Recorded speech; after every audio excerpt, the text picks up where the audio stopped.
আর সেখানে গিয়ে কামবান চালাইলেন ভগবান শিবের হৃদয়ে। তখন ভগবান শিব মনে মনে ভাবলেন যে আমি যে সমাধিতে লীন হয়েছিলাম, তাহলে কেন আমার এই ধ্যান ভঙ্গ হলো, কে আমার ধ্যান ভঙ্গ করলো, সেই সব চিন্তা করলেন।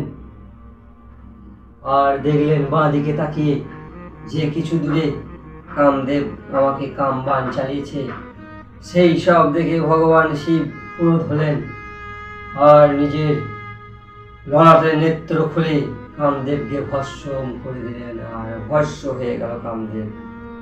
দেবতারা আবাহন করার আগে কামদেবকে ভস্ম করে দিয়েছিলেন।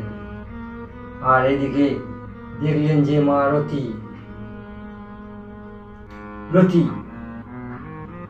সতীর বোন রতি, দক্ষের কন্যা রতি, এদিকে রতি এসে দেখলেন যে আমার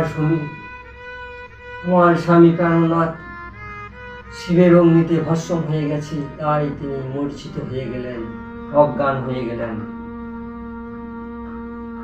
আর দেবতাগণ সবাই মিলে ওই রতিকে যাতনা করলেন, জাগাইলেন জল দিয়ে।